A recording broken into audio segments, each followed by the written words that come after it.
பங்குனி உத்திரம், மட்டையடி, பிரணயகலகம் மற்றும் பெரிய பிராட்டியார் சேர்த்தியை பற்றி இந்த பதிவில் காணலாம். பங்குனி உத்திரம் பெரிய பிராட்டியாரின் திருநட்சத்திரம். திருவரங்கத்தில் அந்த ஒரு நாள் மட்டுமே தாயாருக்கும் பெருமாளுக்கும் சேர்த்தி நடைபெறும். பெரிய பிராட்டியார் கருணையின் பிறப்பிடம்.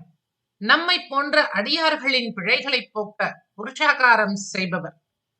பங்குனி உத்திரம் அன்று பெருமாள் காலையில் 8 வீதிகளும் எழுந்தருள்வார். தாயார் சன்னதியில் மட்டையடி உற்சவம் நடைபெறும். பெருமாளுக்கும் தாயாருக்கும் நடைபெறும் வாக்குவாதத்தை பிரணயகலகம் என்று கூறுவார்கள். பிறகு பெரிய பிராட்டியாரும் நம் பெருமாளுக்கும் சேர்த்து நடைபெறும்.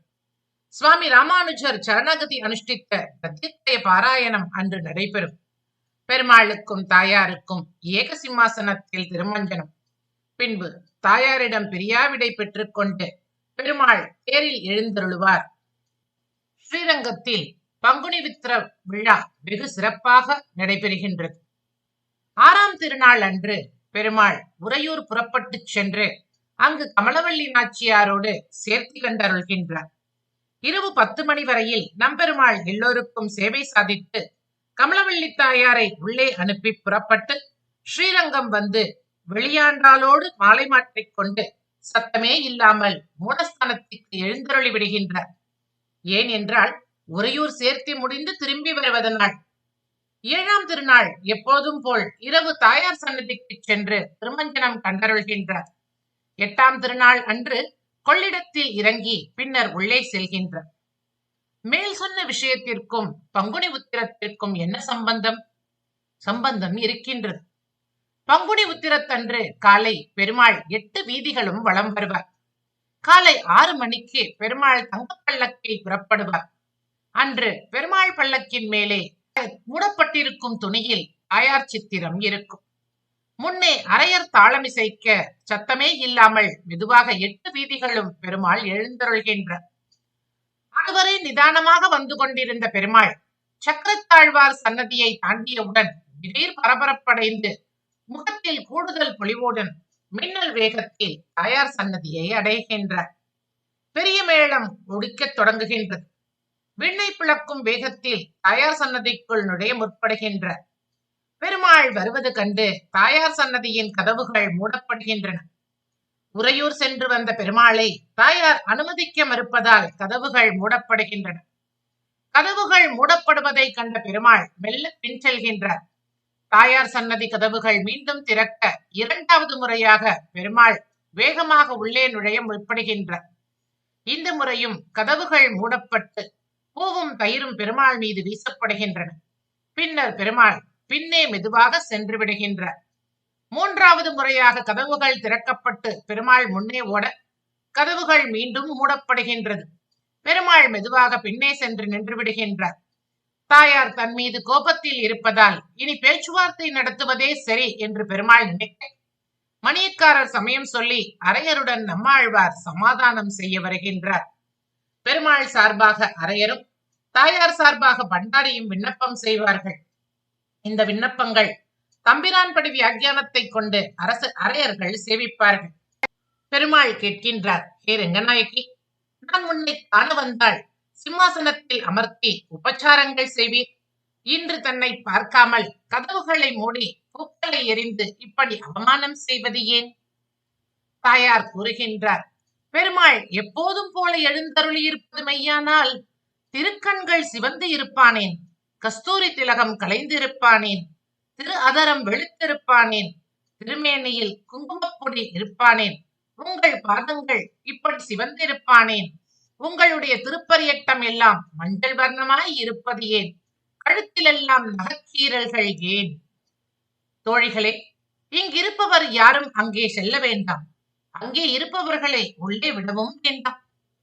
பெருமாள் கேட்கின்றார், அடி ரங்கநாயகி, நாம் செங்கோலுடைய திருவரங்கச் செல்வனார் ஜகத் ரக்ஷணத்திற்காக கச்சை கட்டி குதிரை பிரான் மீதேறி இரவு முழுதும் கண் விழித்து நித்திரையின்றி நகர்வளம் வந்தபடியால் கண் சிவந்தது. குதிரை மேலேறி பயணித்ததால் காற்று வீசி தலைக்கேசம் கலைந்தது. சூரியனின் வெயிலால் வியர்த்து போய் கஸ்தூரி கரைந்தது. இரவெல்லாம் குதிரை மீதேறி இறங்கி சேனத்தில் கால் பதித்து சுற்றியதில் கால் சிவந்து விட்டதடி. தேவதைகள் எல்லாம் நம் மீது புஷ்பங்கள் வர்ஷித்ததில் மகரந்த ரேணு ஒட்டிக்கொண்டு மஞ்சளாய் காட்சியளிக்கின்றது. காடுகள் தோறும் பயணித்ததில் பூங்கொடிகள் கீறி கழுத்தில் கீறல்கள். தேவதைகள் அவர்களுடைய ரட்சணத்திற்காக நான் சங்கத்தை விடாமல் முழங்கியதால் வாய் வெளுத்தது. என் பீதாம்பரம் மஞ்சள் நிறமானபடியால் அதன் ஒளியில் பரியட்டமும் உன் கண்ணுக்கு மஞ்சளாய் தெரிகின்றது. தாயார் கேட்கின்றார், ஓஹோ, இதுதான் அடையாளம் என்றால் பொழுது கழிந்து வருவானேன்? பெருமாள் கூறுகின்றார், அதை ஏன் கேட்கின்றாய்? வேட்டையாடி வேர்த்து விறுவிறுத்து வருகின்ற சமயத்தில் திருமங்கை என்ற திருடன் வந்து நம்முடைய ஆபரணங்களை எல்லாம் அபகரித்துக் கொண்டு போனான். அவனை சில நல்வார்த்தைகள் சொல்லி ஆபரணங்களை வாங்கிக் கொண்டு வந்து கருவூலத்தில் சேர்க்கையில் கணையாழியை காணவில்லை. ஆகவே விடிய 10 நாழிகைக்கு புறப்பட்டு திரிவேதி எல்லாம் வலம் வந்து அதை கண்டு எடுத்துக்கொண்டு திரும்புகையில் தேவர்கள் பாரிஜாத்த மலர்களோடு வந்துவிட்டார்கள். நீ என்று இதை நான் சுடுவதில்லை என கூறி அவர்களை இங்கே வரச் செய்து நானும் பின்னேயே வந்துவிட்டேன். நான் கொடுத்த புஷ்பத்தை வாங்கிக் கொண்டு நம்மையும் உள்ளே அழைப்பாயாக. தாயார் கூறுகின்றார், ஓஹோ, கணையாழி காணாமல் போய்விட்டதா? விடிய 10 நாழிகைக்கு முன் புறப்பட்டு உறையூர் சென்று அங்கே மின்னிடை மடவார் சேரி எல்லாம் புகுந்து தங்கள் மனோரதம் நிறைவேறிய பின் அந்த அனுபவத்திலே உண்டான அடையாளங்கள் எல்லாம் திருமேனியில் தெரிய இங்கே வந்தீர்களே. நேற்று சென்ற இடத்துக்கு இன்றும் செல்லுங்கள். பெருமாள் சொல்கின்றார், என்னடி சொல்கின்றாய்? உறையூரா? அது எங்கே இருக்கிறது? அதை நாம் கண்ணால் பார்த்ததும் இல்லை, காதால் கேட்டதும் இல்லை. யாரோ துஷ்டர்கள் உன்னிடம் தவறாக சொல்லி இருக்கிறார்கள். மனதுக்கு தோன்றினபடிக்கு யாரோ சொன்னதையெல்லாம் நம்பிக்கொண்டு நம்மை ஒரு நாளும் பண்ணாத அவமானங்களை பண்ணலாமா? நீங்கள் பெண்களானபடியால் முன்பின் சரியாக விசாரியாமல் பண்ணிவிட்டீர்கள் என்கிற அவமானம் உங்களுக்கு ஏற்பட்டு விடுமே. ஆகவே நாம் தந்த புஷ்பத்தை வாங்கிக் கொண்டு நம்மையும் உள்ளே அழைப்பாயாக. தாயார் கூறுகின்றார், ஓஹோ, நேற்று முன்தினம் அழகிய மணவாள பெருமாளாகிய தாங்கள் வேட்டையாடி வேர்த்து விறுவிறுத்து வந்ததும் நான் தங்களை அதிப்பிரீத்தியோடு கைத்தாங்களாக அழைத்துச் சென்று சிம்மாசனத்தில் அமர வைத்து தங்களுக்கு திருவடி பிடித்து ஆலவட்டம் வீசினேன். அப்படியும் தாங்கள் களைப்பாய் இருந்தபடியால் வெந்நீரில் வாசனை பொடியெல்லாம் கலந்து திருமஞ்சனமாட ஏற்பாடு செய்தோம். அப்படியும் தாங்கள் பாதி நீராடலும் மீதி நீராடாததுமாக இருக்கவே அவ்வளவு களைப்போ என கருதி தங்களுக்கு தக்க பீதாம்பரத்தை சமர்ப்பித்தேன். அதை கூட ஏனோதானோவென்று உடுத்திக் கொண்டீர். நெட்டிக்கு இட்டுக் கொள்ள கஸ்தூரி திருமண் காப்பு தந்தால் திருப்பதி பெருமாள் போல் கோணல் மாணலாய் சார்த்திக் கொண்டீர். அடடா, இப்படி களைத்து போயிருக்கிறாரே என நினைத்து பாலமுதும் அப்பமும் இன்ன பிற வகைகளும் உண்ணத்தந்தும் அதையும் இட்டமுடன் உண்ணவில்லை. சரி, கொஞ்சம் உறங்கட்டும் என பஞ்சனை தயார் செய்து தங்களை உறங்கச் சொல்லி திருவடியை பிடித்து விட்டுக் கொண்டிருந்தேன்.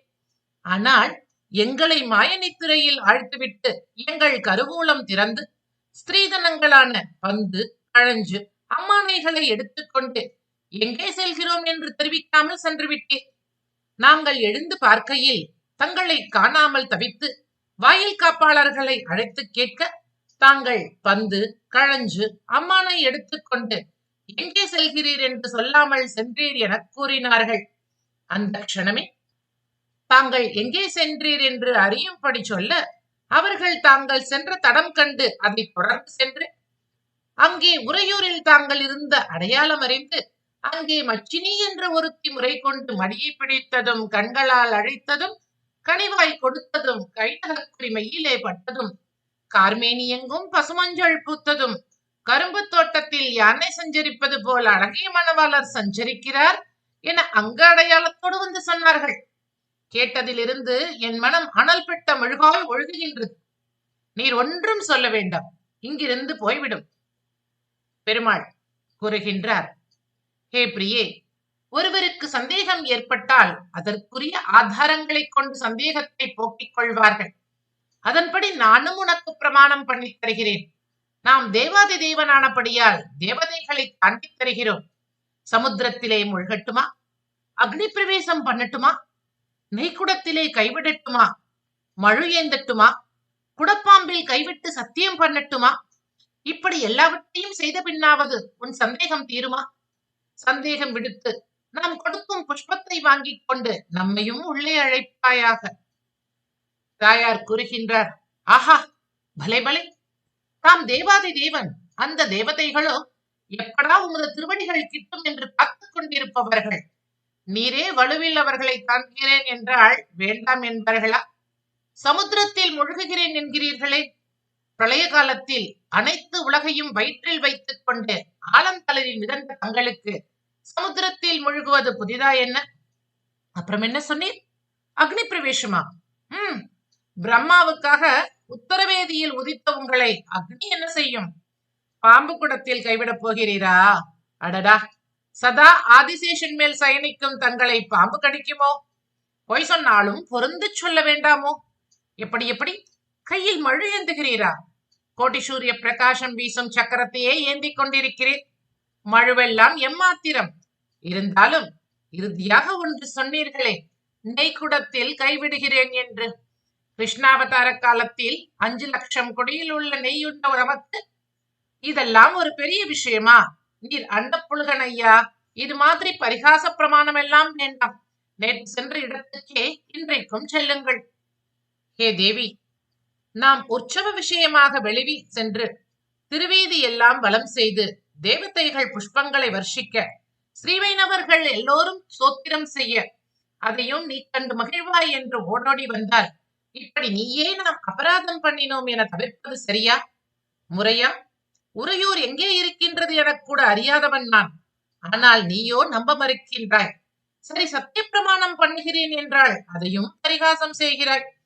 நான் இத்தனை சொல்லியும் நீ இரக்கமில்லாமல் இப்படி திருமுகம் கருத்து கண்கள் கலங்கி இப்படி இருந்தால் நம் கதி என்னாவது? அழகிய மணவாளன் ரங்கநாச்சியார் சன்னதி வாசலில் தள்ளுப்பட்டு கொண்டிருக்கிறார் என்கிற அவமானம் உனக்கல்லவோ? தேவி, நாம் கொடுக்கும் புஷ்பத்தை வாங்கிக் கொண்டு நம்மை உள்ளே அழைப்பாயாக. இதற்கிடையில் நம்மாழ்வாருக்கு விஷயம் செல்ல அவர் எழுந்தருளி, ஜெகத்ரக்ஷனாகிய பெருமாளும் லோகநாயகியாகிய தாங்களும் இப்படி ஊடல் கொண்டால் நம்மை எல்லாம் ரட்சிப்பார் யாருள்ளர்? தாயே, ஊடல் நீங்கி பெருமானை அழைப்பீராக என பிரார்த்திக்க, தாயாரும் சரி சரி, நீரும் வருடா வருடம் இப்படி ஒரு நாடகமாடி அங்கு சென்று இஷ்டப்படி இருந்துவிட்டு இங்கே வந்து நாம் ஒன்றும் அறியோம் என்றும் சத்திய பிரமாணம் செய்து தருகிறோம் என்றும் பண்ணுகின்றது கொஞ்ச நஞ்சமில்லை. என்னால் பொறுக்க முடியாது. இருந்தாலும் நம் ஆழ்வார் சொன்ன மங்களகரமான வாய்மொழியால் பொறுத்தேன் பொறுத்தேன் பொறுத்தேன். உள்ளே எழுந்தருள்வீர்களாக. இப்படியாக பிரணய கலகம் நீங்கி ஸ்ரீரங்கநாதனும் நாச்சியாரும் ஏகசிம்மாசனத்தில் சேர்த்தி கண்டருளி நமக்கெல்லாம் அருள் பாலிக்கின்றார்கள். தாயார் பெருமாளை உள்ளே எழுந்தருளச் சொன்னதும் பெருமாளின் மாலை, சந்தனம், சால்வை ஆகியவை தாயாருக்கு கொடுக்கப்படும். தாயாரிடம் அனைவருக்கும் விண்ணப்பம் செய்ததற்காக அங்கு இருக்கக்கூடிய பண்டாரிக்கும் மரியாதை வழங்கப்படும். இறுதியில் மத்தியஸ்தம் செய்து வைத்த நம்மாழ்வாருக்கு பெருமாளிடம் இருந்து மரியாதை வழங்கப்படும். பெருமாள் பல்லக்கில் தாயாரை பார்த்தபடி நேராக எழுந்தருள்வார். ஏகாந்தத்தில் நாயனம் வாசிக்கப்பட்டு பின்னர் முதல் ஏகாந்த தலிகைகள் சமர்ப்பிக்கப்படும். தாயாரும் பெருமாளும் சேர்த்தியில் நமக்கு சேவை சாதிப்பார்கள். இரவில் சின்ன பெருமாள் கொள்ளிடத்திற்கு சென்று தீர்த்தவாரி கண்டு பின்னர் தாயார் பெருமாளுடன் சேர்ந்து எழுந்தருள்வார். சுவாமி ராமானுஜர் இதே பங்குனி உத்திர நாளில் சேர்த்தியில் சரணாகதி அனுஷ்டித்தார். கத்தியத்திரயம் சொல்லி இருவரிடமும் சரணாகதி அடைந்தார். இதற்காக கத்தியத்திரய பாராயணம் நடைபெறும். தாயே, பகவானே, என்னால் பக்தி யோகமோ கர்மயோகமோ செய்ய இயலாது பகவே. உனது திருவடிகளை பற்றுவதே ஒரே வழி. என்ன வேண்டும் ராமானுஜா? உனக்கு தொண்டு செய்வதே அடியேனுக்கு உகப்பு. அந்த கைங்கரியத்தை எங்கும் இடைவிடாது தருவாயாக. அஸ்துதே தந்தே, என்னுடைய அருளால் உனக்கு அத்தனையும் கிட்டும்.